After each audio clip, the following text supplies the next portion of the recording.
Oke, selamat malam semua peserta webinar. Selamat bermalam minggu semuanya. Dengan saya Alvesting dari Akademi Kripto. Pertama-tama saya ucapkan tadi selamat dan juga terima kasih ya atas sambutan dari Bro Team. Dan juga kedua, selamat ya buat teman-teman yang hadir ya sekarang. Karena kenapa selamat ya? Karena informasi yang saya bagikan ini nilainya ini sangat bernilai ya. Saya berharap teman-teman nanti bisa memperoleh satu atau dua hal baik yang saya sampaikan untuk kelak bisa merubah hidup teman-teman di masa yang akan datang.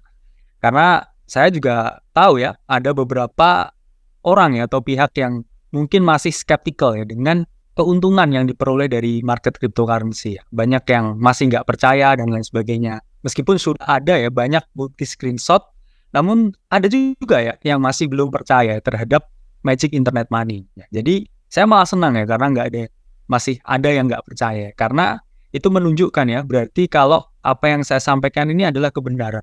Karena kebenaran itu kan sifatnya itu butuh waktu ya untuk dicerna. Dan saya juga apresiasi ya buat teman-teman yang sudah hadir malam hari ini. Saya janji tidak akan mengecewakan teman-teman dengan apa yang saya sampaikan di malam hari ini. Oke teman-teman, langsung kita masuk ya ke dalam materi. Jadi materinya ini berjudul Narratives for the 2024 Bull Run. Jadi kita akan membedah dan mencari naratif apa yang akan dijadikan ya, poros pergerakan dari 2024 dan 2025 bulan di market cryptocurrency. Jadi kita akan mencari altcoins mana yang kira-kira itu bisa naik sampai 100 kali lipat. Sebelumnya kenapa saya ungkapkan di sini adalah bull run 2024 ya. Banyak yang teman-teman mungkin di sini bertanya-tanya ya, kenapa 2024? Dan kenapa saya juga bullish ya di tahun 2024 ini. Jadi ada banyak katalis ya teman-teman yang membuat saya itu bullish ya dengan tahun 2024 ya. Pertama, teman-teman tahu yaitu adalah Bitcoin halving.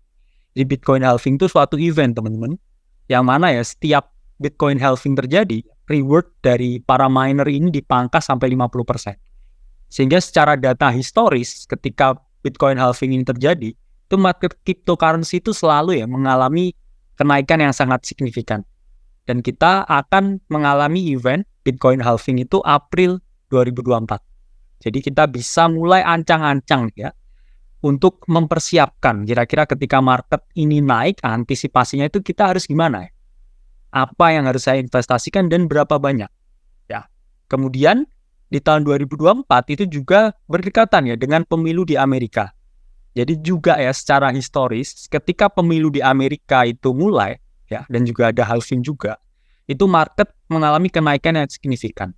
Kenapa? Jadi ketika pemilu Amerika dimulai, itu selalu ada yang namanya banjir likuiditas, teman-teman. Ya, banjir likuiditas itu terjadi ya karena pasokan uang ini banyak sekali ya yang beredar itu. Kemudian beberapa uang itu juga dimasukkan ke dalam market, financial market. Salah satunya juga di market cryptocurrency. Dan juga di setiap kuartal 1 ya atau di Q1 itu outlook-nya itu selalu bullish, hampir selalu bullish.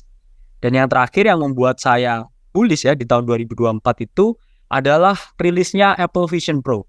Jadi Apple Vision Pro itu adalah produk terbaru dari Apple yang mana digadang-gadang juga ya ini terintegrasi dengan project crypto. Bahkan CEO dari Apple sendiri ya mengungkapkan beliau itu sangat percaya terhadap masa depan blockchain dan cryptocurrency. Dan beliau juga ya secara pribadi memiliki ya Bitcoin dan juga Ethereum.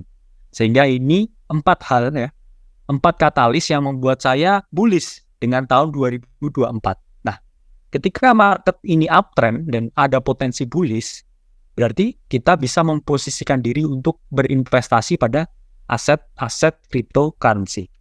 Nah, pada dasarnya ya teman-teman, kita ini dihadapkan pada dua pilihan ya, yaitu Bitcoin atau alternatifnya dari Bitcoin yang namanya adalah altcoins. Saya selalu mengungkapkan kalau Bitcoin itu fungsinya adalah alat untuk mempertahankan kekayaan ya. Tapi altcoin sendiri itu merupakan suatu alat spekulasi. Untuk apa? Untuk memperoleh kekayaan. Jadi ketika teman-teman udah di tahap yang wealthy ya, ini pilihannya bisa nggak bisa hanya Bitcoin, teman-teman. Tapi ketika ya teman-teman ini di tahap ya mencari kekayaan, ini teman-teman harus memilih altcoins. Kenapa ya? Karena kendaraannya berbeda, teman-teman. Meskipun Bitcoin ini adalah masa depan, tapi kalau kita melihat ya dari perspektif keuntungan, altcoin ini memiliki keuntungan yang lebih tinggi, ya, relatif lebih tinggi daripada Bitcoin. Ya, jadi daripada ya kita main di Bitcoin yang safe, padahal kita juga belum punya capital yang besar. Ya, itu lebih masuk akal ketika kita berspekulasi untuk memperoleh kekayaan di altcoins. Baru setelah kita memiliki kekayaan ya, atau capital yang cukup, barulah capital itu bisa kita rotasikan ke Bitcoin. Bahkan ya banyak sekali ya teman-teman yang memiliki proyek-proyek besar ya, seperti Ethereum ya yang dibangun oleh Vitalik Buterin, kemudian CZ Binance ya itu juga setelah launch BNB juga endingnya rotate-nya kemana? Ke Bitcoin. Ini kan menunjukkan ya kalau Bitcoin itu sebagai suatu alat store of value. Meskipun ya mereka juga membuat altcoins. Karena kan altcoins ini adalah suatu utility token, teman-teman. Yaitu adalah suatu konsep atau teknologi yang mana dia adalah jawaban dari kekurangan Bitcoin. Yang mana secara teknologi sudah bisa dikatakan ya teman-teman relatif stagnan dibandingkan dengan altcoin. Sehingga di altcoin sini ada suatu perputaran, ada suatu sirkulasi, ada suatu trend, ada suatu money in and money out yang mana bisa kita manfaatkan untuk memperoleh kekayaan. Nah, kemudian muncul suatu istilah ya, saya pernah menjelaskan di webinar sebelumnya ya, mengenai narrative research ya. Jadi narrative research itu adalah salah satu bagian ya dari jurus andalan ya yang saya keluarkan ketika trading di cryptocurrency. Maka dari itu karena ada terms of narrative research, di sini juga ada istilah narrative trading. Jadi narrative trading itu apa ya? Jadi secara definisi teman-teman, narrative trading itu adalah suatu kegiatan untuk trading cryptocurrency ya, menggunakan pendekatan ya, sektor apa yang ramai diperbincangkan dan menjadi incaran dari para smart money. Narrative trading ini sendiri teman-teman, ini merupakan topik yang sangat baru. Di mana baru 1-2 tahun yang lalu ya, narrative trading ini began. Dan ketika teman-teman cari ya, di internet ya, kemudian di Twitter, di forum, ini masih sedikit sekali ya yang membahas mengenai gimana cara melakukan narrative trading ya. Sehingga di sini kami ya dari Akademi Kripto ini ingin menyajikan ke teman-teman, membawa topik ini ke permukaan. Karena seperti yang disampaikan Bro Timothy tadi ya, mungkin teman-teman banyak melihat berita di permukaan itu apa itu Bitcoin dan lain sebagainya. Itu suatu informasi yang sangat general, yang sangat holistik. Sementara yang kami berikan di sini adalah suatu informasi yang sangat spesifik. Bukan holistik ya, sangat spesifik. Yang mana tujuannya ketika teman-teman bisa memperoleh informasi ini dengan baik, teman-teman tuh bisa menerapkannya secara langsung dan endingnya adalah memperoleh keuntungan. Kemudian muncul pertanyaan ya, kenapa kok kripto ini sangat erat sekali ya dengan narrative trading? Kenapa narrative trading ini seakan-akan menjadi suatu hal yang paling harus dikuasai ketika kita trading cryptocurrency? Nah, pada dasarnya teman-teman, market kripto ini masih market yang baru. Sehingga para pelaku di dalamnya itu masih belum ya memiliki rasionalitas yang tinggi seperti saham. Karena kita lihat ya, seluruh industri di kripto ya itu kapitalisasi pasarnya masih kurang lebih ya 1 triliun dolar. Sementara Apple itu 3 triliun dolar, itu 1/3. Kalau S&P 500 itu sekitar 46 triliun dolar. Sehingga ketika seluruh ekosistem kripto ini dibandingkan dengan seluruh nilai di pasar saham US itu masih 1/46. Sehingga karena market ini value-nya itu masih sangat kecil dari segi kapitalisasi, ini market yang sangat sensitif dengan sentimen ini. Jadi ada desas-desus itu, market ini selalu tergoncang ya teman-teman. Entah itu tergoncang ke arah yang positif ya, ke atas atau ke bawah. Kemudian kedua, market ini tuh sangat erat kaitannya dengan teknologi ya. Karena berbagai produk ya yang diciptakan oleh berbagai raksasa tech company di US itu selalu diikuti teman-teman trennya dengan proyek-proyek kripto yang ada. Jadi ketika tech company di luar membuat suatu proyek tertentu ya, kripto ini project-nya juga sama ya, meng-copy paste apa yang dikerjakan oleh big company di luar. Dan akhirnya mereka juga bisa sampai kolaborasi. Ini menunjukkan ya teman-teman, kalau naratif trading itu sangat kaitannya erat ya dengan teknologi. Karena kripto ini kan teknologi untuk masa depan, teknologi dari masa depan. Sehingga ketika teman-teman ingin sukses ya melakukan naratif trading, teman-teman juga harus mengikuti apa yang dilakukan oleh tech company di luar negeri. Dan yang ketiga ya, di sosial media itu sangat berpengaruh di sini ya, di mana influencer itu bisa ya dengan mudah menyebarkan desas-desus dan memulai suatu naratif baru. Dan ini juga sering terjadi di market cryptocurrency.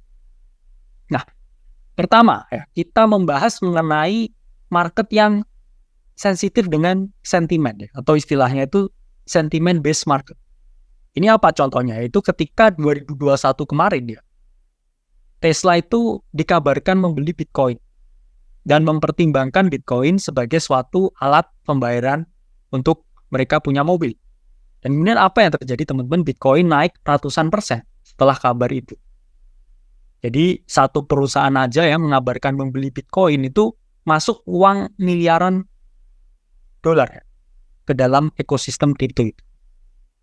Kemudian sebuah kisah klasik yang kita tahu ya, XRP ya melawan SEC, yang mana ketika XRP ini mengumumkan kalau mereka menang sebagian nih atas SEC, ini XRP naik teman-teman sampai 100% dalam 24 jam aja.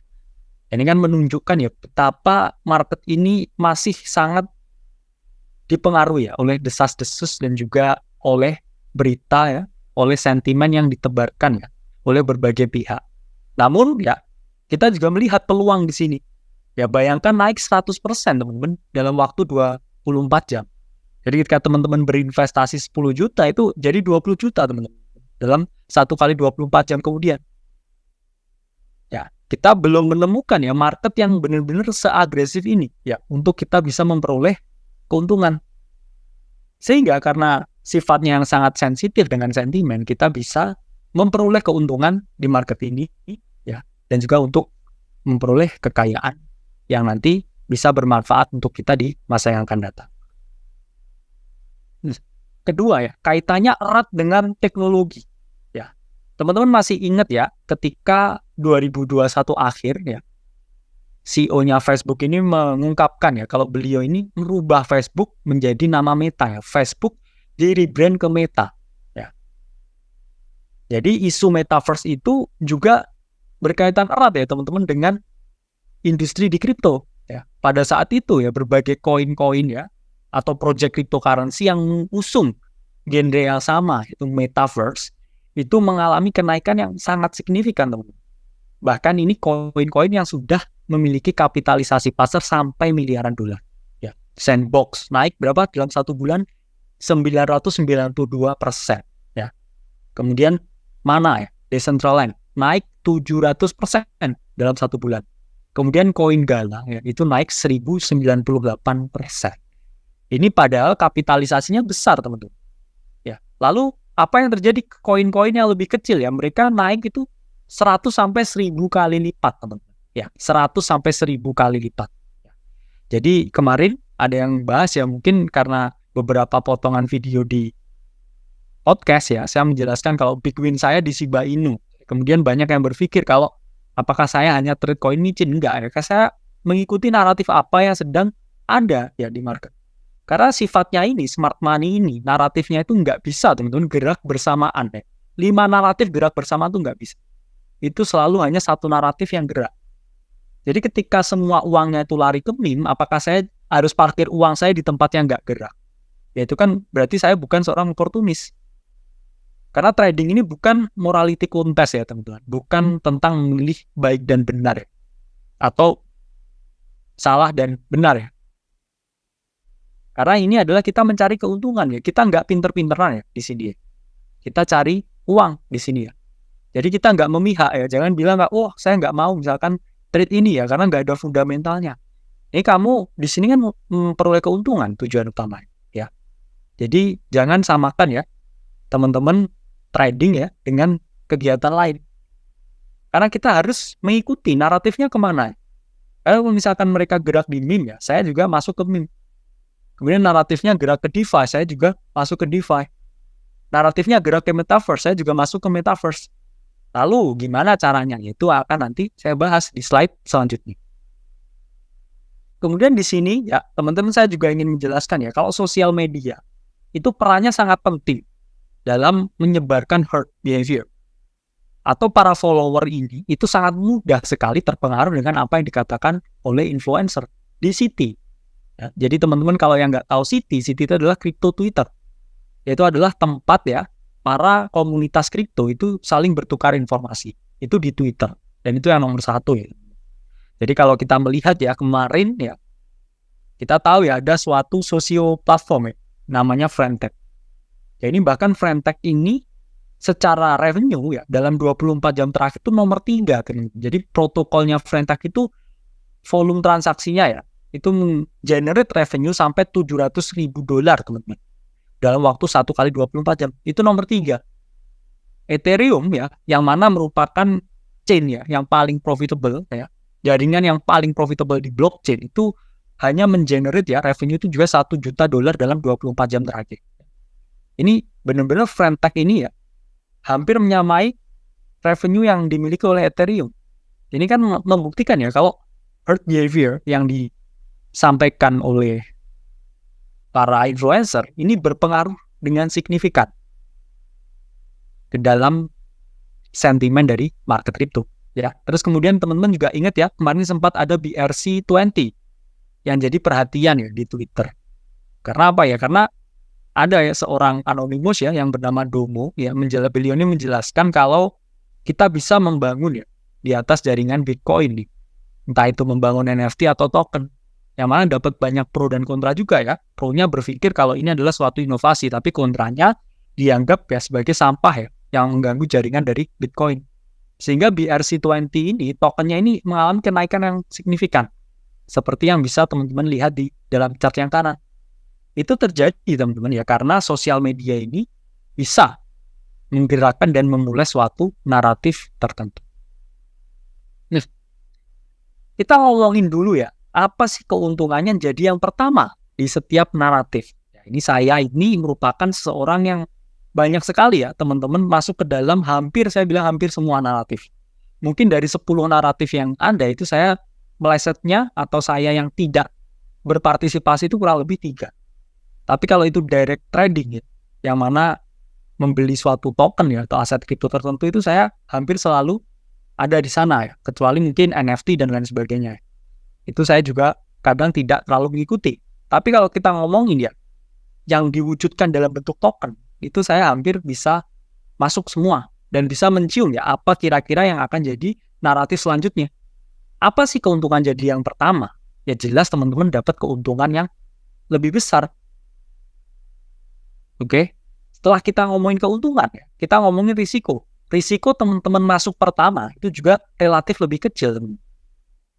Oke, dan yang terakhir, ketika teman-teman sudah berhasil masuk beberapa naratif tertentu, teman-teman itu akan tumbuh ya rasa percaya diri.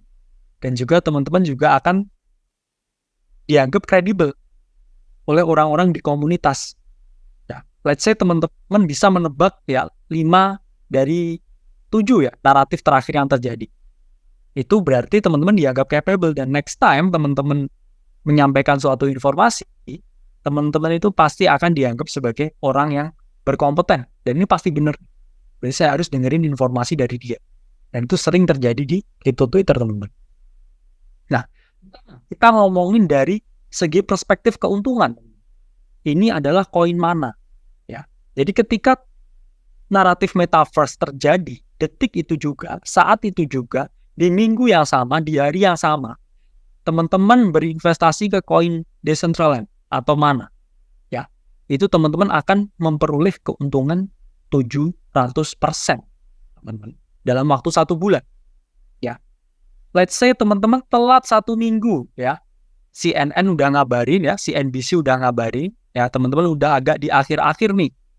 Kemudian udah banyak influencer juga yang buat konten mengenai metaverse. Teman-teman baru 1 minggu kemudian masuk di koin Decentraland atau mana. itu teman-teman masih bisa ya, keuntungannya 100%. Tapi ini jauh ya teman-teman. Ketika teman-teman masuk di entry yang lebih baik ya. Kalau masuk detik itu juga itu teman-teman dapat 700% teman-teman. Nunggu 1 minggu itu teman-teman dapatnya berapa? 100% kan 1:7.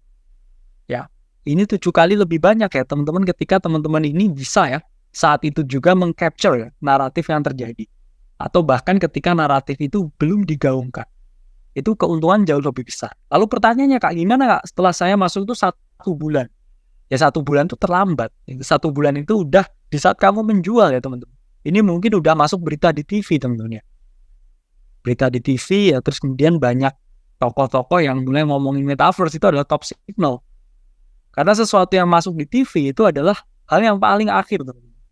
Itu sudah top signal. Dimana teman-teman harus keluar dari market. Yaitu ketika teman-teman masuk di Decentraland 1 bulan setelah semua media itu ngomongin ya, apa yang teman-teman dapatkan itu adalah kerugian 95%.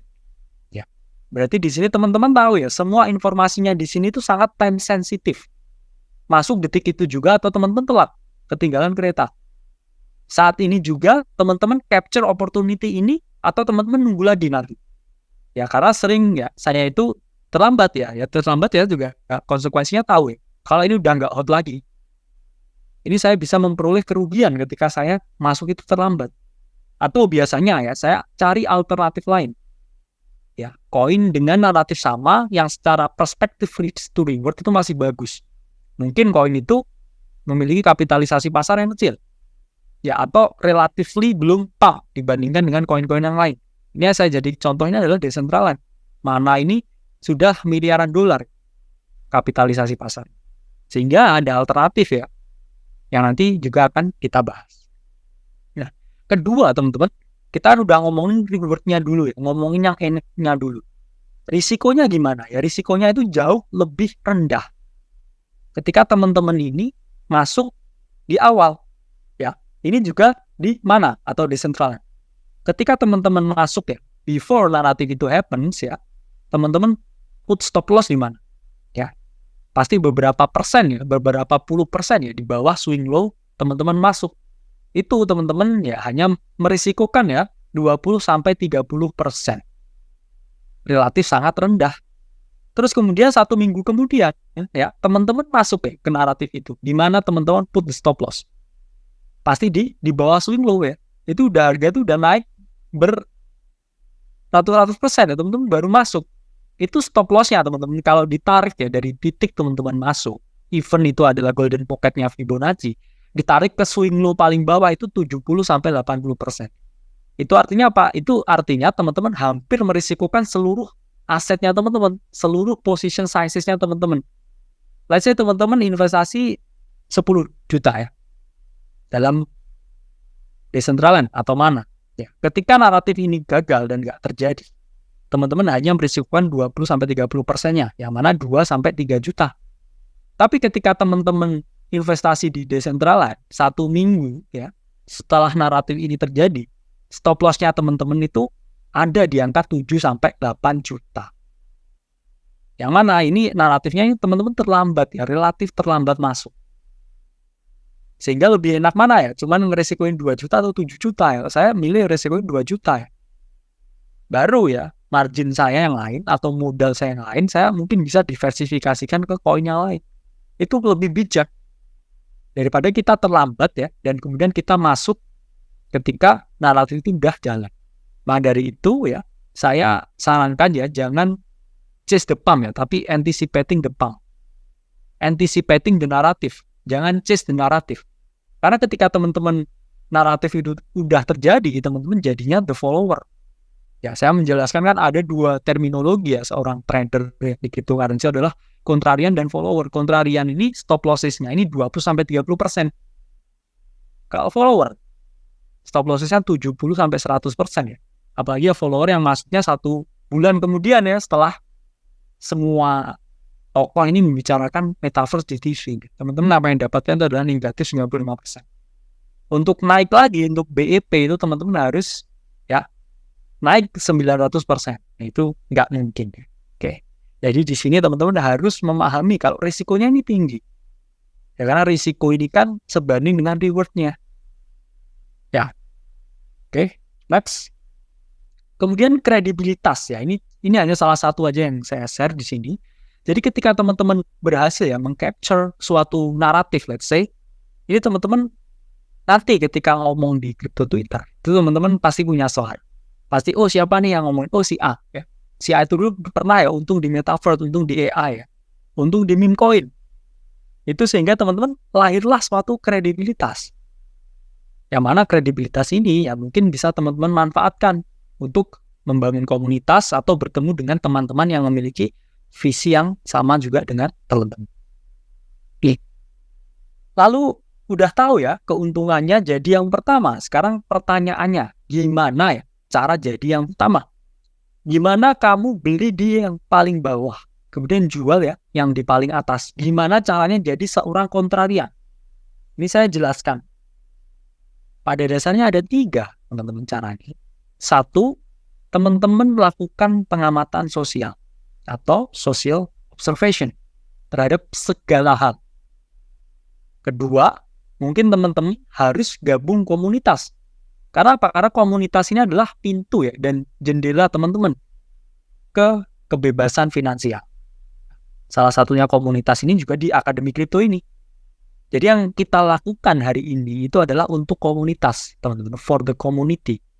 Kita bawakan suatu berita atau suatu informasi yang mana ini teman-teman cari dimanapun nggak ada.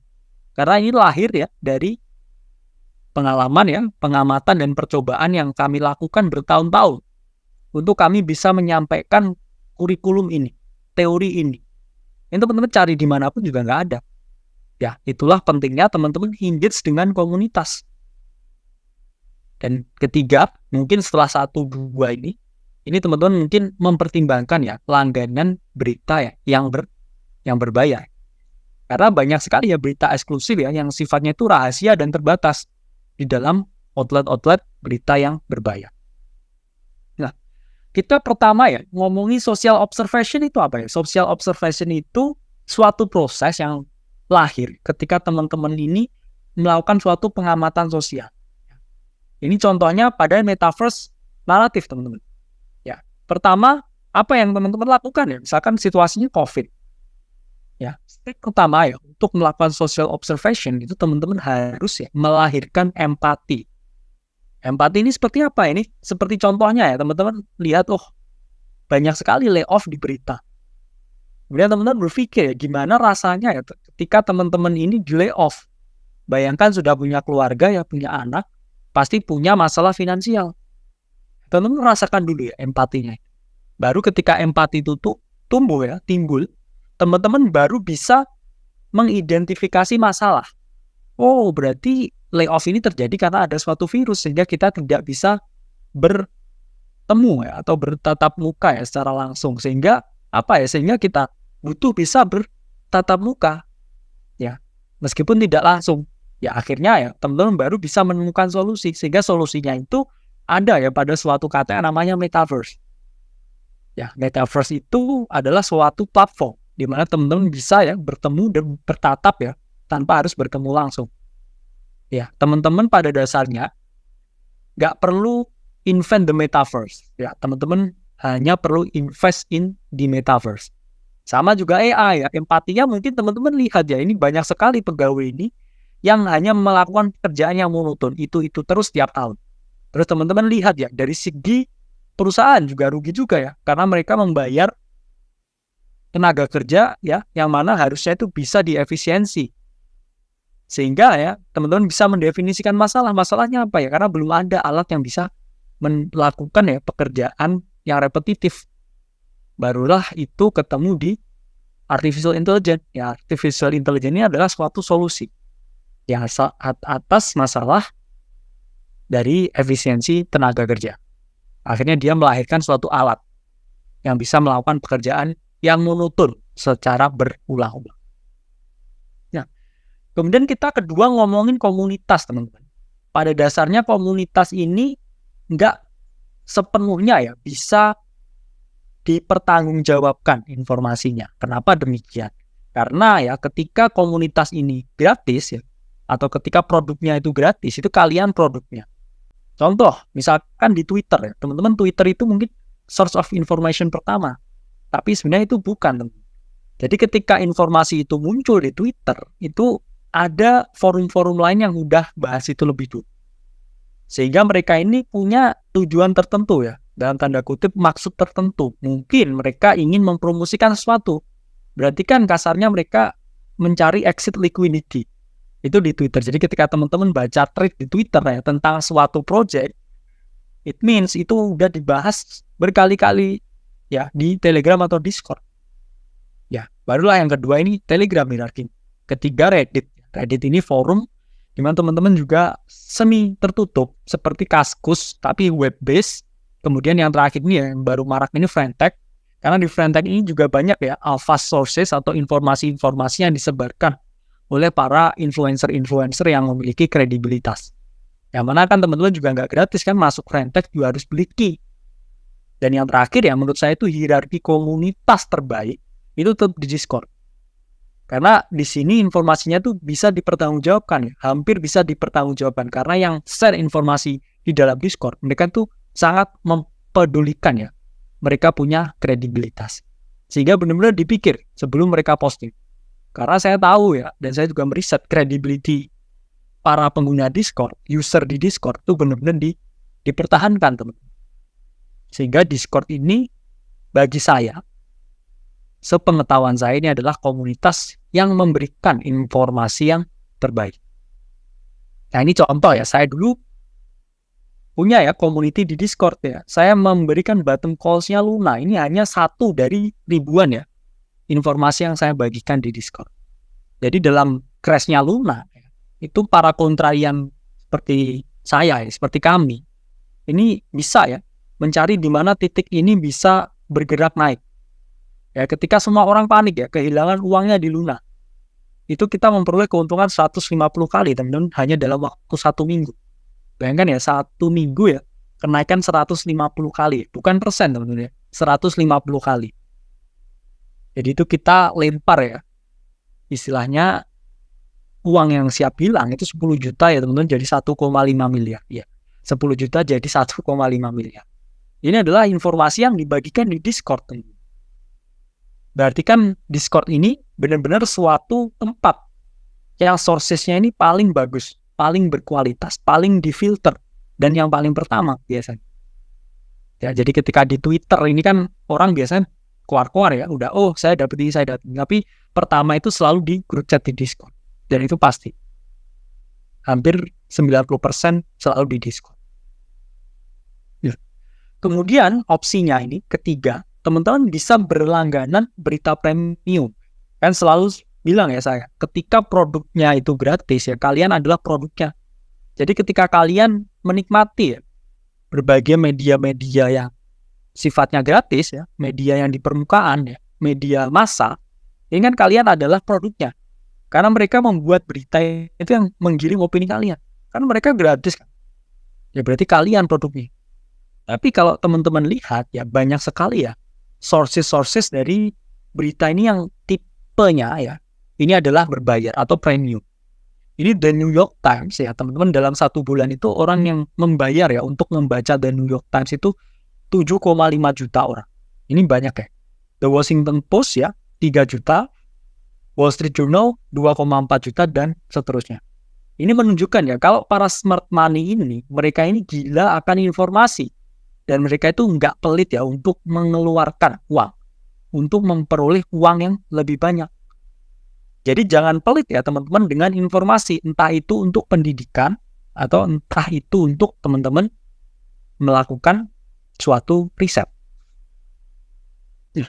Kemudian teman-teman juga bisa ya menggunakan tools tertentu. Di sini saya suka menggunakan suatu platform yang namanya CryptoSlate. Ini adalah free platform, teman-teman tinggal klik di Google CryptoSlate.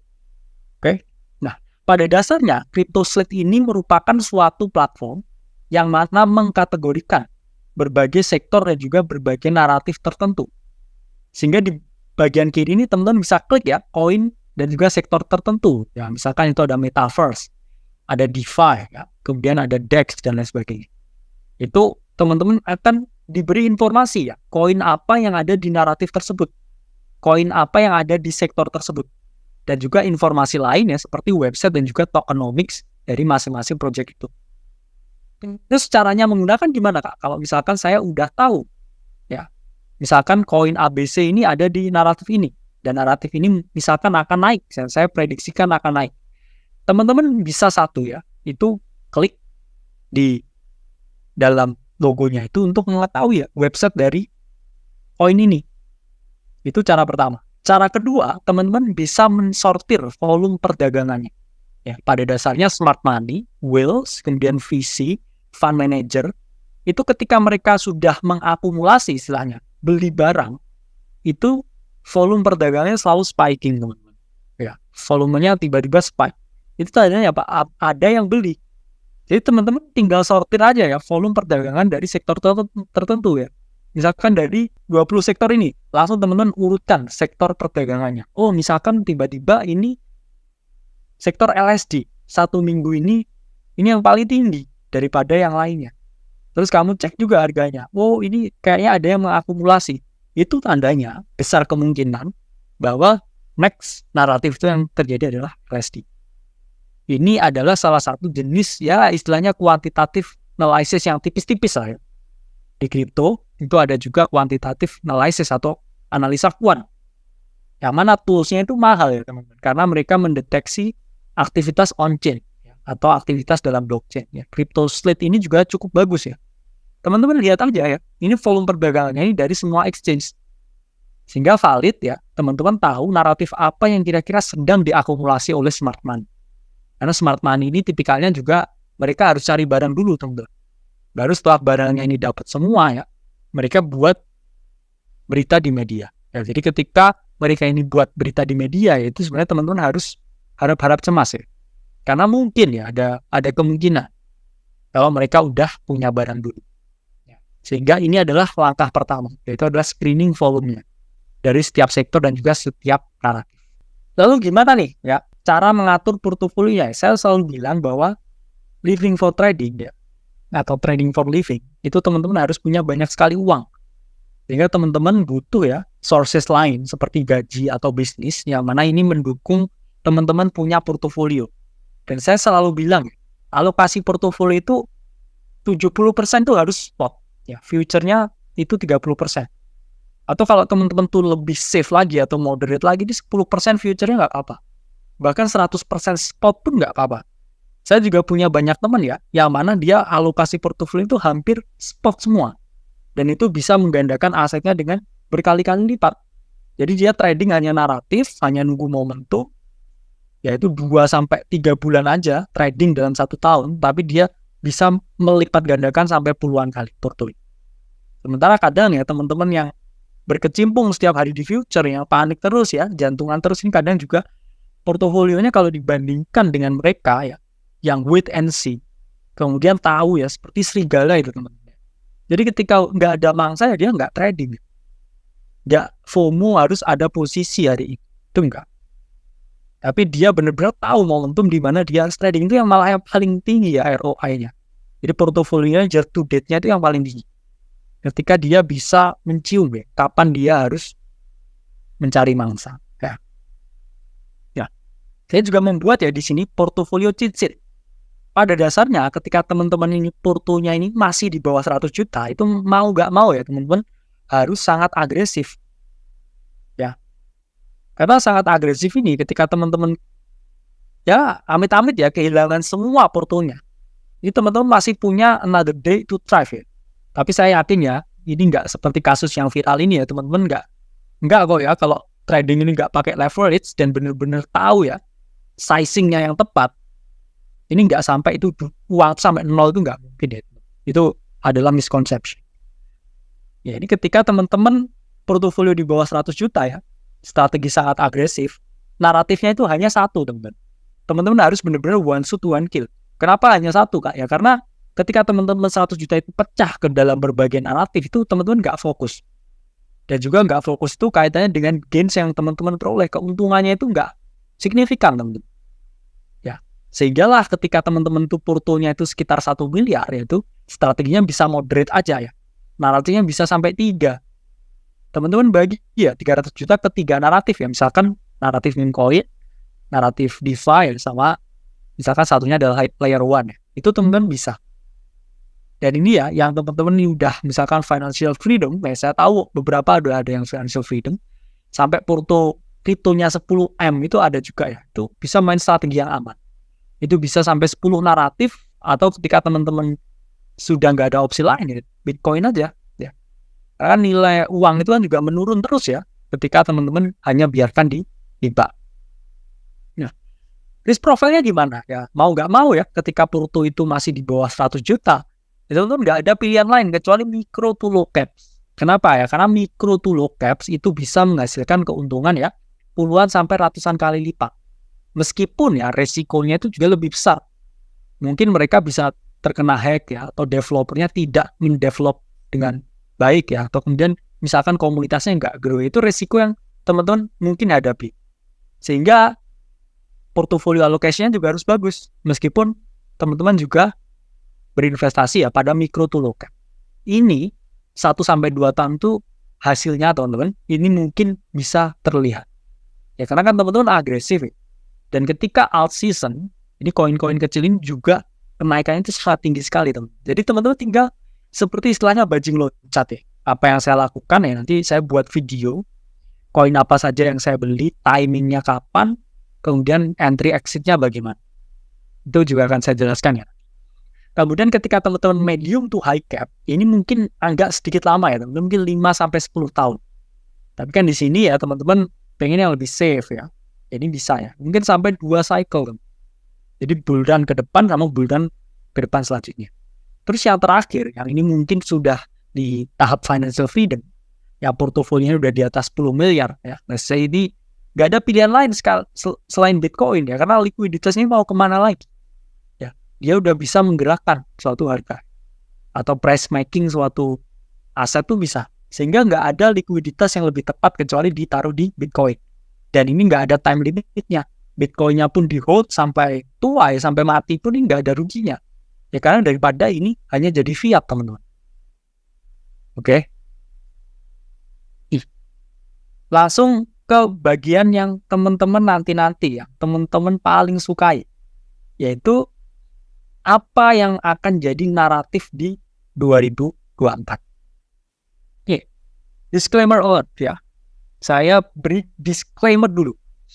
1, ini adalah atau ini bukan ajakan untuk investasi. Jadi ketika teman-teman ingin berinvestasi pada project yang saya mention, teman-teman harus melakukan riset pribadi sebelum memutuskan untuk membeli. Karena itu adalah portofolio teman-teman pribadi, uang teman-teman pribadi, tanggung jawab pribadi teman-teman terhadap portofolio dan capital yang sangat berharga itu. Sehingga di sini sifatnya saya tampilkan itu adalah koin-koin yang dalam tanda kutip ya, mayoritas tahu dan tidak terlalu dalam. Takutnya nanti saya dikira pom-pom, itu saya nggak mau. Jadi kita di Akademi Kripto ini nggak ada yang istilahnya pom-pom ya, atau buang-buang barang, itu nggak ada. Dan kedua ya, saya dan kami ini tidak berafiliasi dengan berbagai project yang dimention di sini. Jadi kami tuh nggak kenal foundernya siapa ya, nggak pernah ada komunikasi sebelumnya, dan juga nggak ada intention atau tujuan apa-apa. Dan yang terakhir ya, saya pribadi ini ya, saya itu nggak berinvestasi atau dalam tanda kutip ya belum berinvestasi di berbagai project yang saya mention. Jadi saya jujur, saya sama sekali nggak ada barangnya.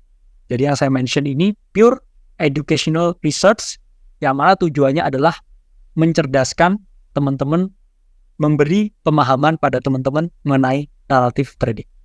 Oke. Pertama, naratif yang menurut saya akan terjadi. Probabilitasnya ini adalah 70% lebih. Di kuartal 1 2024 itu adalah naratif special computing. Jadi special computing itu apa ya?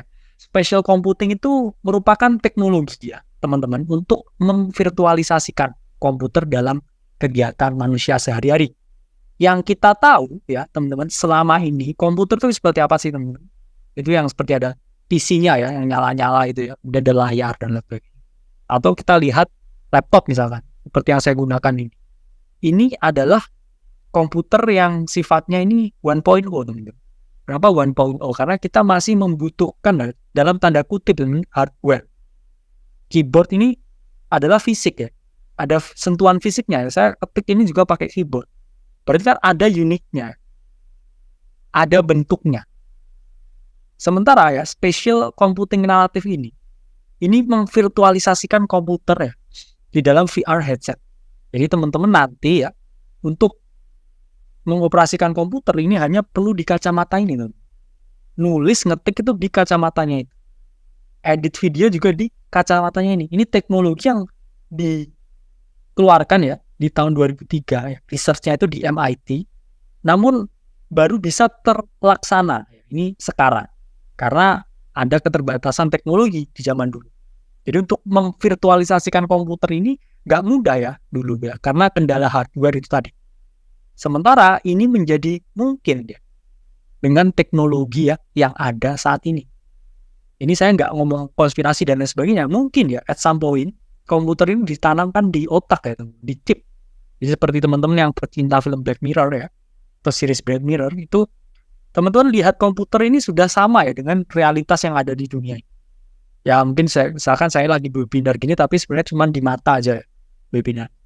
Ya, itu sangat mungkin ya. Apalagi ya sekarang Neuralink ya, salah satu perusahaannya Elon Musk itu sudah ya transfer ya chip itu di dalam otak monyet ya, dan berhasil ya.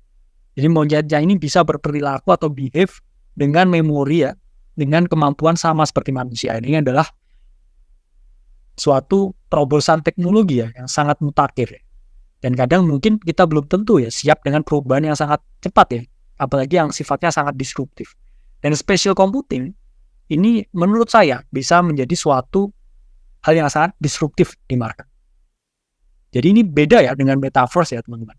Jadi spatial computing itu adalah naratif yang kita bet atau kita proyeksikan ini terjadi. Teman-teman kalau search dimanapun ini ya spatial computing hanya sebatas masih artikel. Dan belum ada ya kolom tertentu ya di dalam misalkan di CoinGecko atau CoinMarketCap. Ini adalah hasil dari research pribadi dari kami tim Akademi Kripto. Ya, spatial computing narrative.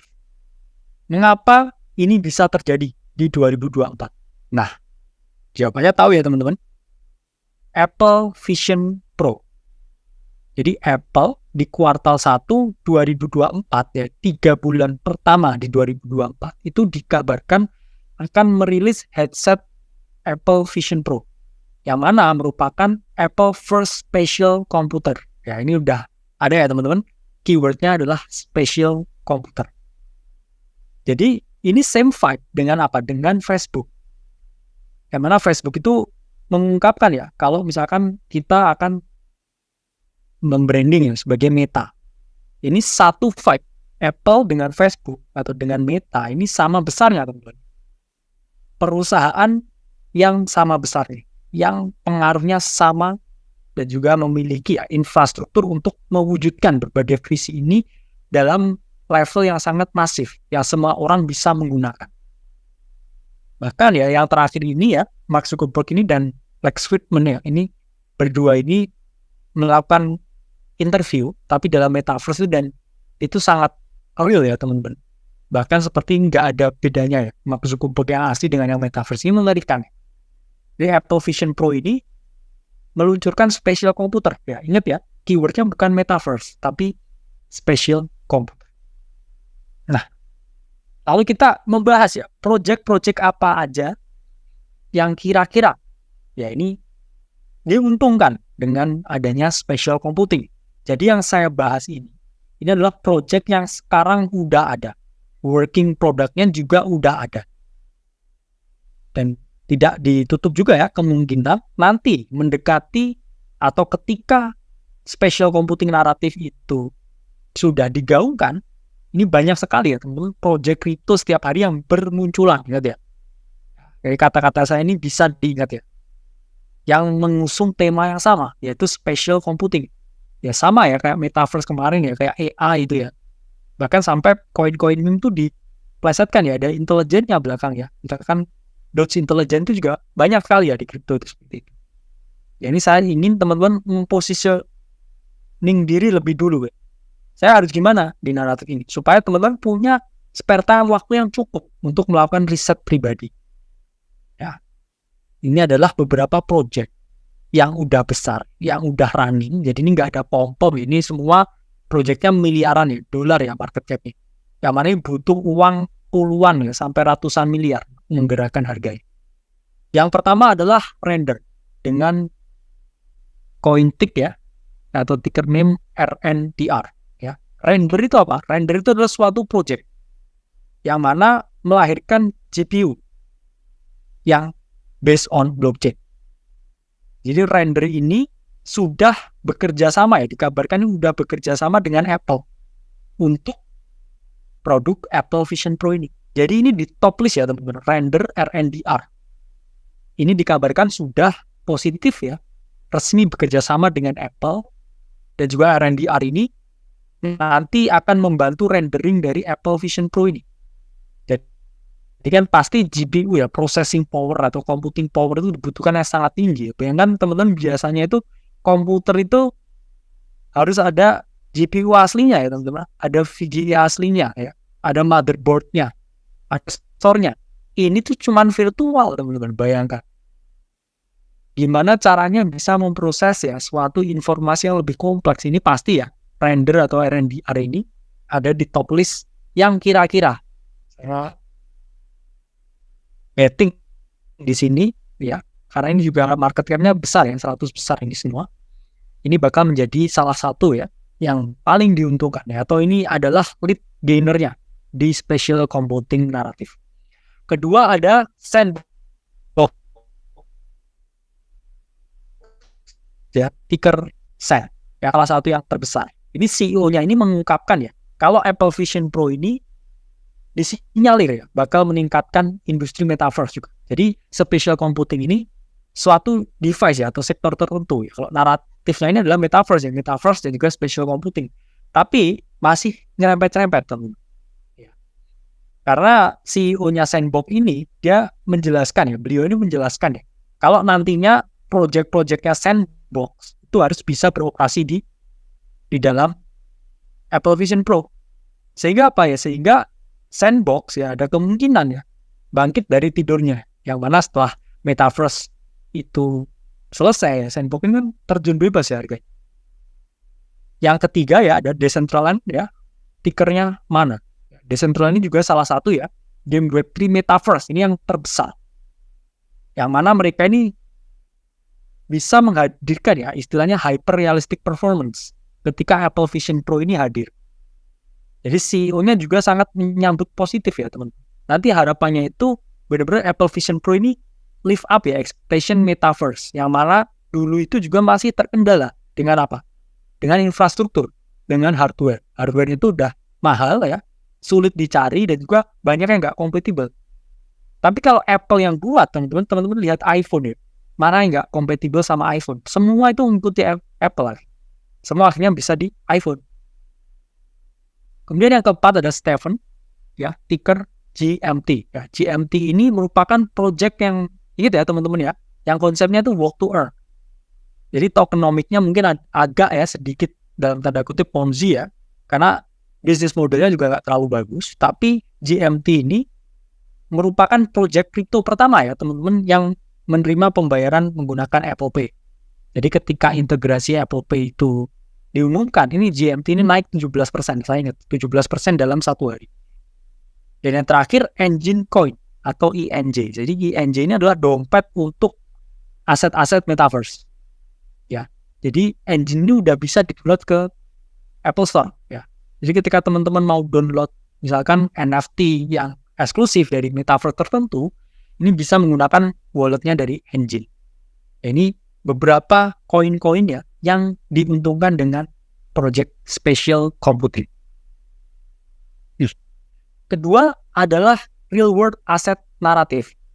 Jadi real world asset itu apa Kak? Real world asset itu adalah suatu project yang mana goals utama itu adalah mentokenisasi seluruh aset dari dunia nyata ke dalam jaringan blockchain.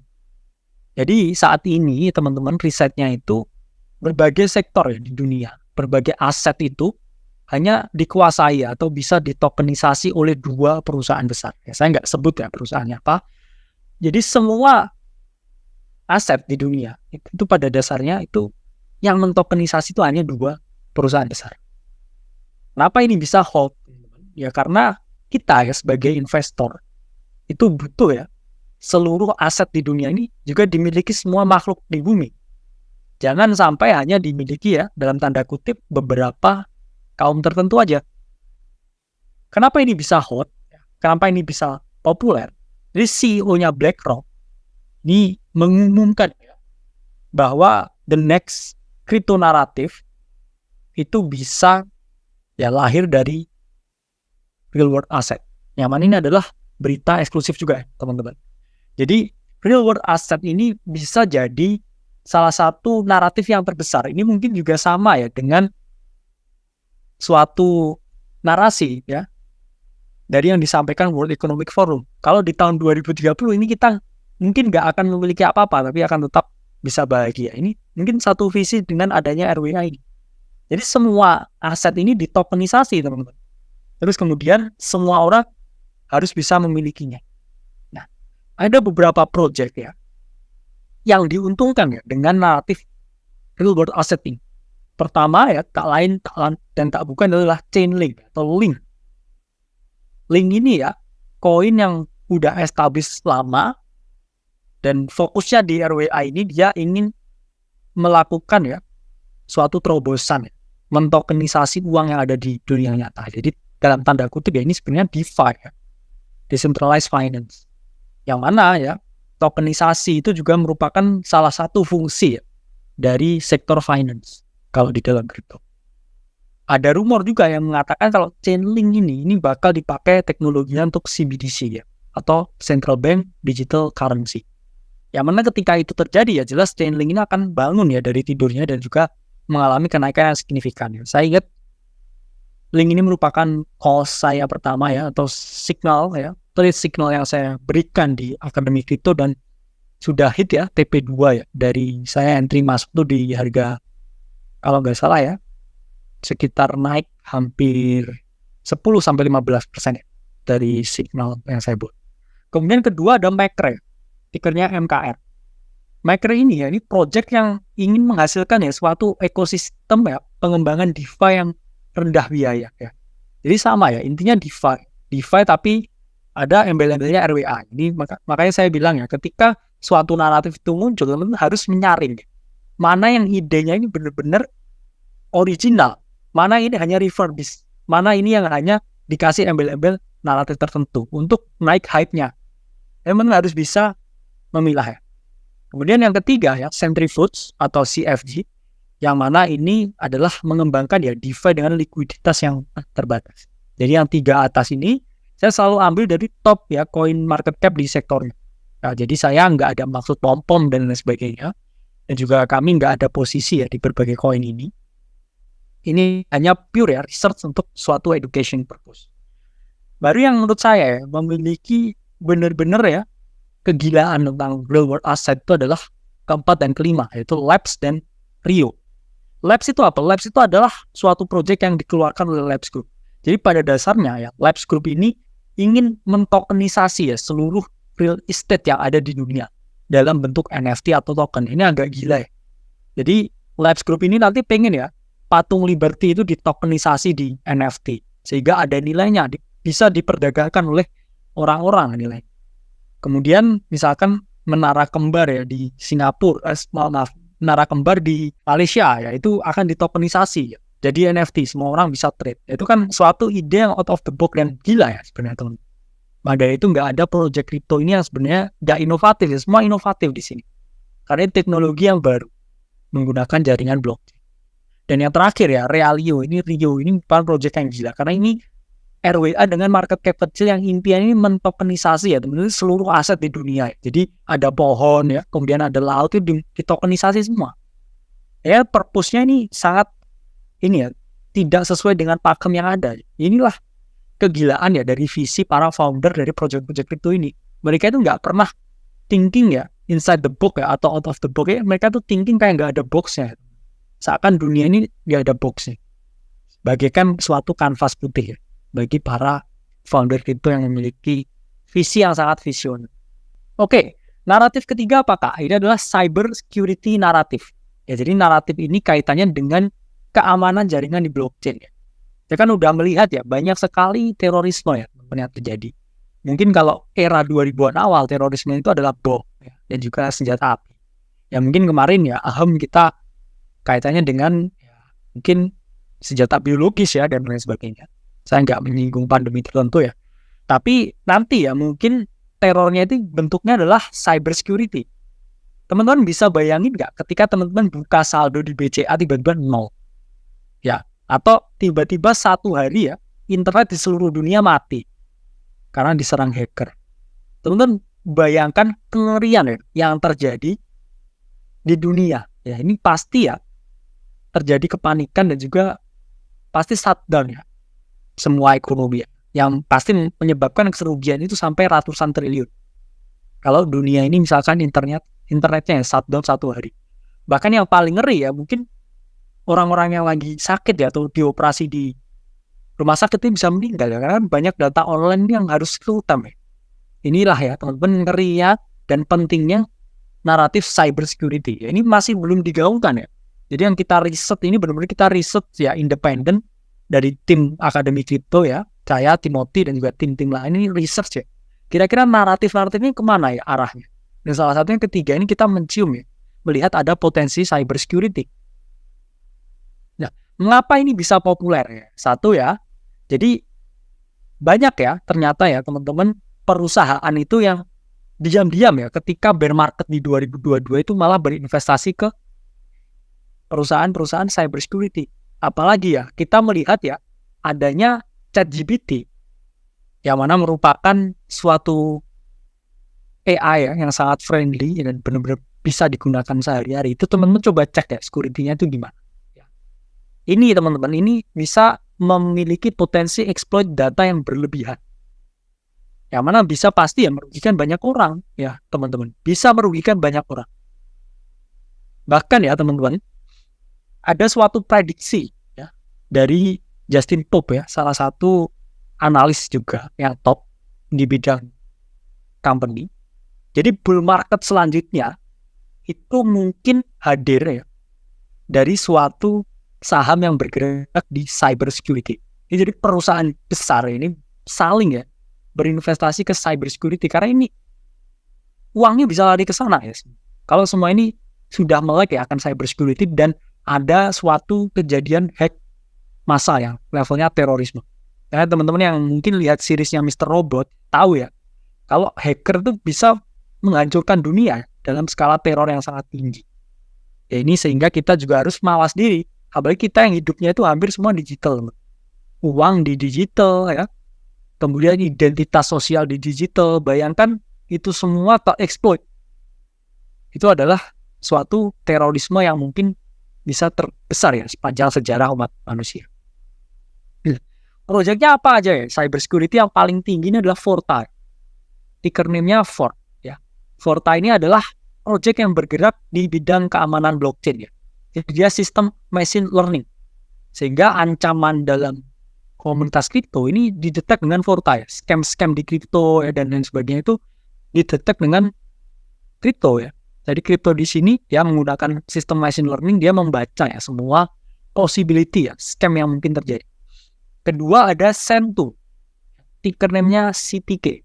Ya, Sentu ini adalah ya project yang mana dia mengaudit smart contract ya untuk tahu kalau ini layak atau enggak. Bahkan Binance ini mewajibkan semua protokol ya, semua koin, semua project yang mau listing di Binance itu harus minimal auditnya ya pakai CTK, auditnya pakai Sentu. Sehingga teman-teman ini juga koin yang cukup berpotensi ya dalam cyber security naratif.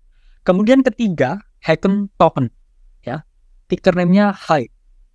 Ya, ini adalah project yang mana bisnis modelnya itu work to earn. Jadi para hacker ini mereka bekerja dalam protokol ini untuk melihat apa saja kekurangan atau yang bisa dieksploit dari suatu sistem.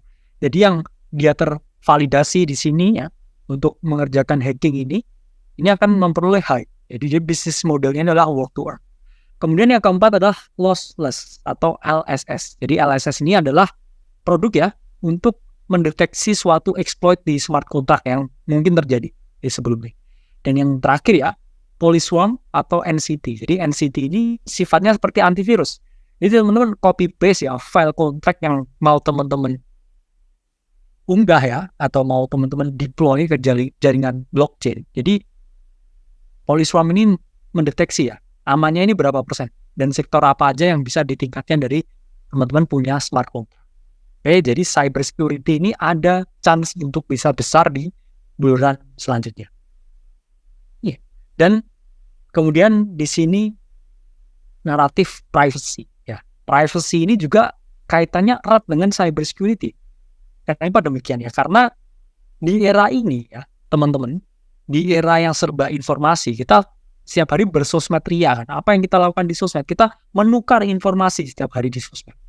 Tanpa kita sadari ya, informasi itu bagian terkecilnya itu adalah data. Ya, data diolah, ya, diinterpretasikan jadi informasi.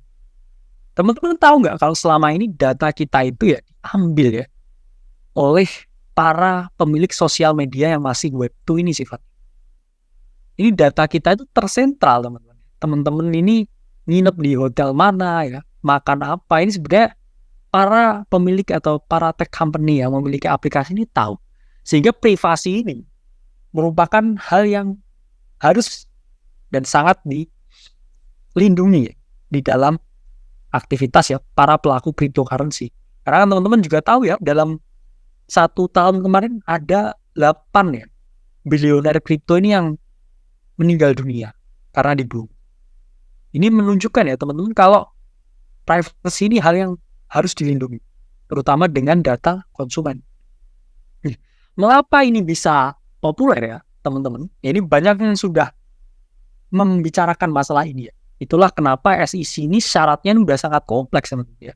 SEC ini mensyaratkan ketika project ya atau founder ini mau rilis, mereka itu harus doxing. Pemilik projectnya harus doxing. Dan para investornya itu juga harus KYC. Itu udah jadi syarat ya di SEC. Kalau mau legal ICO atau initial coin offering. Jadi privacy ini ya bukan hal yang dianggap remeh teman-teman. Sekarang ini data-data ini benar-benar dijaga dan dilindungi. Kan teman-teman juga pasti KYC kan ya. Ke beberapa central exchange ini dipertanyakan datanya ini diapakan, dibuat apa ya. Ini projectnya apa aja teman-teman yang berkaitan dengan privacy. Pertama adalah Monero ya, tickernya XMR. Jadi XMR ini ingin melahirkan suatu layanan privasi yang berbasis finansial. Jadi DeFi, tapi keamanan data penggunanya ini benar-benar dilindungi. Jadi teman-teman nggak usah khawatir ya. Misalkan mau menggunakan ini untuk mengirim uang dan lain sebagainya, itu datanya dilindungi. Ini Monero ini juga top 100 juga ya, koin yang udah besar. Kedua ya, Worldcoin. Ini teman-teman tahu ya pasti, tickernya WLD. Jadi yang sempat viral ya teman-teman, yang teman-teman scan mata di mana-mana. Yaitu teman-teman pasti berpikir, buat apa ya saya scan mata ini? Padahal embel-embelnya ini, Worldcoin ini adalah project yang menjunjung privacy.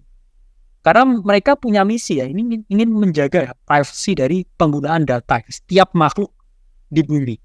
Yang mana pasti data kita tuh tereksploit dengan adanya AI, dengan adanya informasi publik yang sangat terbuka.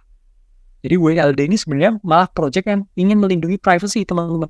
Tapi teman-teman harus kumpulin data dulu ke mereka. Ini agak ya dalam tanda kutip ya visi ya. Tapi ini adalah project yang utamanya adalah privacy. Jadi kalau teman-teman klik ya di website Worldcoin, ini dia adalah goalsnya itu adalah melindungi privacy dari para usernya. Ini malah goals utamanya. Kemudian ya ketiga adalah Aleph Zero atau A0. Ini pasti udah banyak yang tahu juga ya. Aleph Zero ini project yang fundamentalnya lumayan bagus. Jadi dia fokusnya ini bergerak ya di dalam jaringan blockchain yang mana aman, cepat, ya, rendah biaya dan privacy based ya. Jadi kalau kita tahu ya Ethereum ya dan lain sebagainya itu kan benar-benar public ya semua ya. Jadi A0 ini pengen buat blockchain yang mana blockchainnya sangat secure, sangat privacy based ya, sangat melindungi pengguna di dalam. Kemudian ya, yang keempat ini ada Tominet, atau tikernya Tomi. Tomi ini ya ingin melahirkan ya suatu ekosistem kripto ya, di mana privasinya itu dijunjung dengan sangat tinggi. Dan yang kelima ya adalah Mina. Mina ini adalah pembangunan ya smart contract dengan privasinya dijunjung sekali ya. Jadi Mina ini juga seperti kaitannya dengan web browser ya. Teman-teman pasti web browser ya, punya web browser Chrome ya, Firefox, Safari. Teman-teman pernah mikir nggak ya, apa yang teman-teman browse itu mereka tuh semua tahu teman-teman. Jadi teman-teman tuh buka website apa aja, teman-teman klik apa aja, itu keywordnya itu semua itu jadi suatu pool data ya. Yang mana datanya ini ya, ini bisa digunakan untuk apa? Untuk mempelajari teman-teman ini sukanya apa. Jadi teman-teman ini adalah produk dari sosial media yang gratis ini. Ya, ketika kita ingin keluar ya dari sistem ya, kita juga diperbudak ya oleh TikTok, ya, oleh Instagram, oleh Facebook, oleh Twitter. Ini bisa dilawan dengan hadirnya Web3. Jadi Web3 ini datanya teman-teman itu nggak teman-teman submit secara tersentral ke para pemilik perusahaan ini. Tapi data teman-teman browsing apa, teman-teman chat apa ya dengan keluarga teman-teman ini dikirim ke apa? Ke dalam jaringan blockchain. Yang mana jaringannya itu terpisah-pisah ya. Dan datanya itu apa sangat encrypted. Sehingga datanya itu berpisah ke sana, pisah ke sini. Jadi seperti suatu puzzle yang mana nggak bisa dibaca secara langsung ya. Oh, saya preferensinya ke sini tuh enggak. Ya inilah fungsi dari blockchain ya. Dan kenapa saya bilang kalau kripto itu adalah masa depan. Jadi bukan hanya sekedar alat spekulasi. Ya mungkin kalau teman-teman lihat secara nilai, itu bisa dispekulasikan ya. Karena ada tren naik dan turun. Tapi kalau kita berbicara mengenai perspektif masa depan dan juga kebebasan, bukan hanya kebebasan finansial ya, tapi kebebasan sebagai seorang individu. Ini blockchain dan cryptocurrency ini adalah masa depan. Nah, pada dasarnya ya, proses ini ya pasti akan ada banyak perubahan. Ada beberapa naratif ini yang mungkin terjadi, mungkin tidak. Atau mungkin ini akan jadi naratif yang semuanya top keempat ini. Kita juga akan nanti sering juga ya bahas-bahas yang mengenai naratif dan juga koinnya. Karena koinnya ini pasti sifatnya teman-teman selalu berubah, selalu update ya, selalu terrotate. Sehingga teman-teman harus memahami ya bahwa tidak ada kepastian ya. There is no such certainty ya, only probability. Jadi hal terbaik yang teman-teman bisa lakukan itu adalah berharap ya, tapi juga tetap waspada dengan risiko kerugian yang timbul dari aktivitas perdagangan dan investasi cryptocurrency.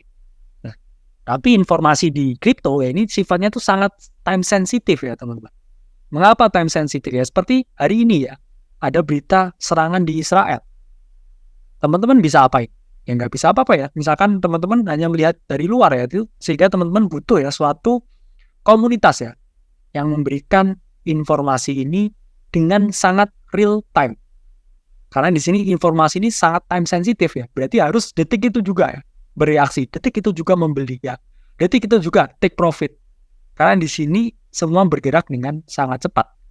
Siapa tahu ya misalkan dari news hari ini ya Israel yang diserang itu muncul naratif baru yang mana bisa kita manfaatkan untuk memperoleh keuntungan. Karena di sini kita adalah kontrarian, di sini kita adalah para oportunis yang selalu mencari cuan di market cryptocurrency. Sehingga teman-teman perlu ya untuk bergabung ya ke dalam komunitas. Teman-teman bisa melihat ya untuk screen yang saya share di sini. Jadi mungkin outlook yang tidak seperti yang teman-teman harapin ya. Tapi kita realistis aja. Hari ini baru ada suatu event besar ya di dunia. Beberapa jam yang lalu ya Israel ini dibom di beberapa titik. Jadi bom itu hadir dari jalur Gaza. Yang mana teman-teman tidak ada ya secara nalar ya dan juga dalam sejarah. Berbagai aktivitas perang itu membawa hal yang positif ke market. Sehingga ada kemungkinan ya teman-teman market ini mengalami koreksi. Kalau kita lihat ya di S&P 500. Oke. Teman-teman lihat ya di sini berita perang Ukraine itu ada di sekitar 20-an Februari, di sekitar sini. Dan kemudian teman-teman lihat ya, apa yang terjadi setelah Ukraine War itu pecah ya. Market ya, yang S&P 500 ini ya, indeks utama ini turun sampai berapa teman-teman? Ini sampai ke bawah sini kurang lebih 25% ya. Jadi S&P ini nilainya ini kan sampai triliunan dolar. Kalau dia turun sampai 25% ini, teman-teman ingat apa yang terjadi di Bitcoin? Bitcoin turun sampai 75%. Ya. Jadi per hari ini, detik ini, per beberapa jam yang lalu, ini ada suatu potensi market ini mengalami koreksi. Oke. Dan kalau kita lihat dari perspektif chart bulanan dari S&P, jadi pada dasarnya ini S&P ini selalu membawa gonjang-ganjing ke Bitcoin. Jadi S&P ini harus minimal nggak apa-ngapain kalau mau Bitcoin ini aman, ya. Ini kita lihat ya teman-teman ya, S&P itu koreksi di sini 25%, ini karena berita perang di Ukraine. Drop Bitcoin sampai 75%. Kalau kita lihat ya teman-teman, ini ada pola apa? Ini monthly chart dari S&P 500. Ini chart bulanan. Ini ada pola ya, yang namanya adalah double top. Double top ini adalah suatu pola reversal yang mungkin timbul ketika first impulse-nya itu adalah harga naik. Dan kemudian teman-teman lihat double top, dan itu ada ya kemungkinan harga ini turun. Ya. Jadi secara pattern kita ini ada di double top ya monthly-nya, dan juga ini ada ya rejection candle di monthly yang namanya adalah candlestick-nya itu adalah hanging man. Ya, ini teman-teman kok timingnya berita ini secara teknis juga pas ya dengan Bitcoin atau dengan market kita yang mungkin mau koreksi ya. S&P ini mungkin mau koreksi. Oke. Terus kalau kita lihat ya dari osilatornya yang selalu kita gunakan ya dalam sistem, itu adalah stokastik ya, 533. Ini apa yang terjadi teman-teman? Nah, ini ada yang namanya bearish divergence. Ya, ada divergence.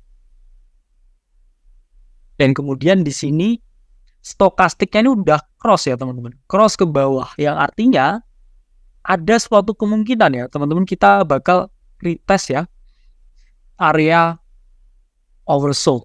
Yang mana ya, saya bisa hampir ya ini memastikan ya kalau koreksi ini terjadi di S&P 500 ya. Ini mungkin kita koreksi ya sampai sini untuk tes demand area yang ada di sini. Ini adalah demand areanya ya teman-teman. Oke, saya gambar ya lebih jelas ya. Ini adalah demand areanya. S&P ya ada kemungkinan dia tes lagi ya ke area 3.500. Itu mungkin ya membawa drop sampai 18-20% ke market. Kalau misalkan ini neckline-nya tertembus, ya ini kan neckline-nya ya, demand area yang sangat berpengaruh signifikan ya, ini kita berdoa nggak terjadi ya, karena ketika neckline-nya ini tertembus ya teman-teman, ini bukan hanya market kripto yang hancur, tapi ekonomi seluruh dunia ya. Tapi saya yakin ya harga ini selalu dijaga. Kenapa ya? Karena berbagai pemerintah di dunia ini kan mencetak uang ya, terus ya.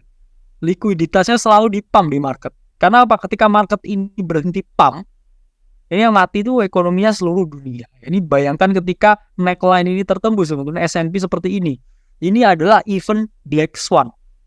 Yang mana ya, ini yang terjadi ini krisisnya tuh levelnya udah mungkin lebih parah krisis ini terjadi ya daripada alien invention ke bumi ya. Ini benar-benar kita harus menjaga ya teman S&P ini supaya nggak break ya neckline ya yang ada di 3.600.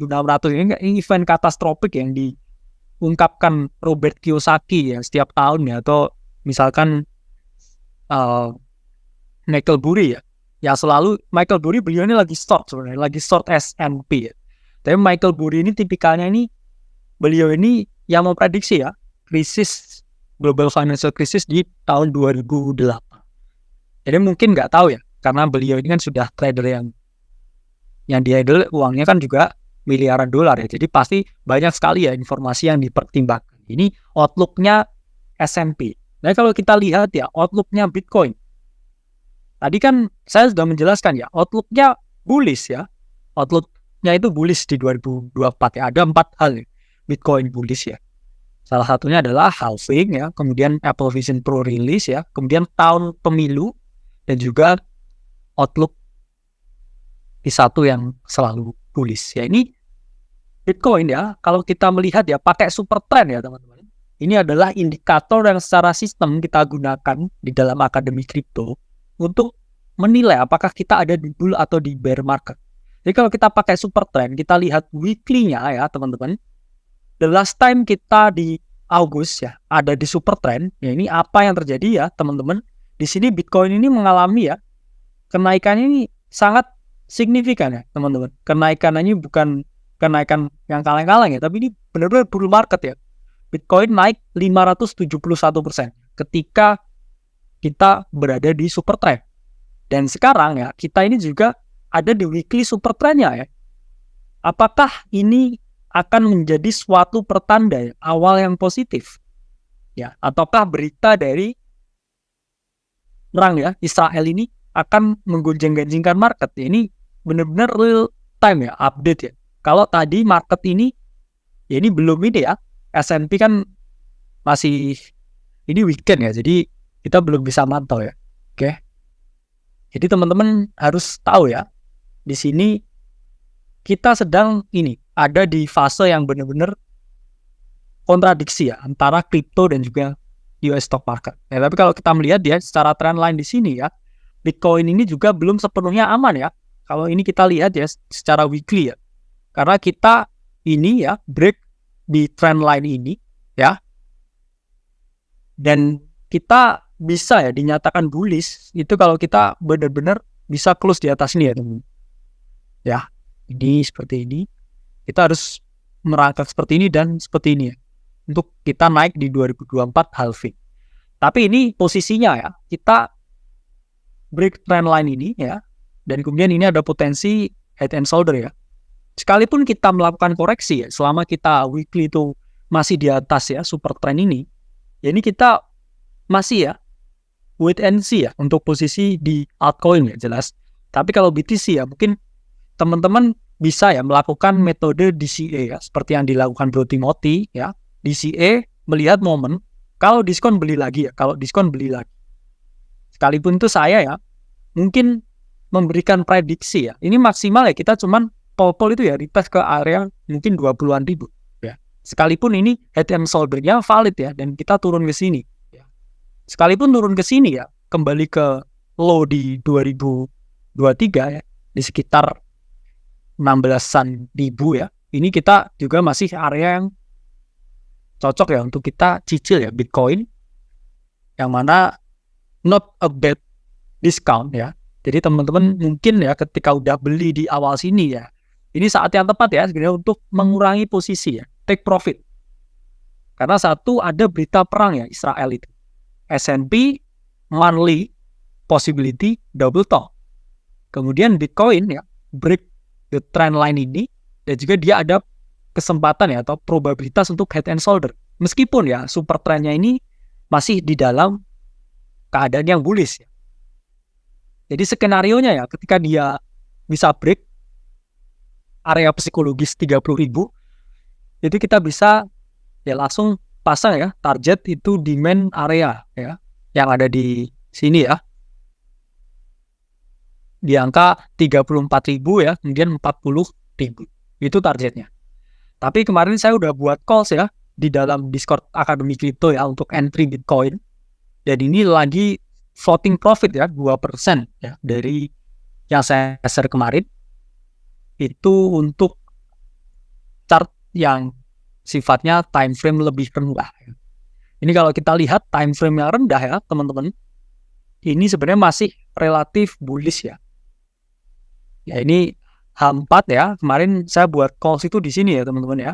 Jadi ini ada suatu pola ya di H4 ini yang namanya adalah continuation pattern.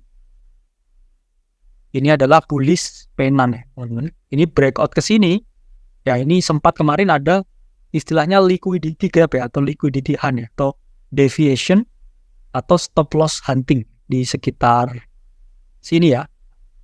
Ini ya. Tapi saya juga sering ya menjelaskan, dan kemarin saya juga jelasin ke member ya. Biasanya kalau udah di liquidity hunt seperti ini naiknya kenceng banget, dan ternyata happening juga ya. Ini udah kenceng ya. Naik kenceng banget di sini, udah ke liquidity hunt di sini, dan dia meneruskan bullish pendangnya. Jadi teman-teman yang kemarin di Discord Akademi Kripto ini udah bisa masuk ya sekitaran sini ya. Teman-teman untung sekitar 2,5%, tergantung leverage yang teman-teman gunakan. Ini untuk swing trade ya. Kemudian day trade ya, possibility kalau kita melihat daily dan time frame H4 ya. Tapi kalau weekly-nya ya, ini weekly ada potensi head and shoulder ya, pattern yang menggambarkan ya reversal untuk bullish menjadi bearish, dan ditambah lagi outlook perang. Jadi kita harus melihat ya, kita wait and see ya, gimana S&P bereaksi ya terhadap berita itu, dan gimana reaksinya ke market Bitcoin. Karena 1 hari 11 jam kemudian ini kita akan melihat ya weekly close-nya seperti apa ya. Kalau weekly close-nya ini strong ya, ada probabilitas dia tetap naik. Tapi kalau misalkan di sini ya kita buat candlestick pattern yang bearish ya, misalkan ada shooting star ya, atau hanging man, itu kita harus benar-benar waspada ya di market altcoin, dan juga mulai mengambil profit ketika teman-teman udah beli yang di area bawah banget di awal 2023, karena ada potensi penurunan dari Bitcoin yang disebabkan oleh panik yang ada di Israel. Oke, menarik banget ya. Untuk teman-teman semua gimana? Coba chatnya dibuka lagi, materinya daging nggak? Jadi gua akan pilih satu orang lagi ya. Jadi kalian jujur yang kalian bilang tadi di sini, yaitu kelas ini lebih daging dibanding yang bayar jutaan di sebelah. Mantap ya outlooknya ya. Jadi thank you semuanya. Gua dan Bro AVS izin pamit dulu. Kalian subs dulu ya YouTube kita, karena kita bakal keluarin banyak-banyak video yang gila-gila yang belum pernah ada di Indonesia ya. Ilmu dari luar negeri kita akan bawakan ke Indonesia. Dagingnya berisi, nggak kayak kelas webinar lain jutaan tapi isinya cuma sampah. Oke. Thank you semuanya dan bye-bye.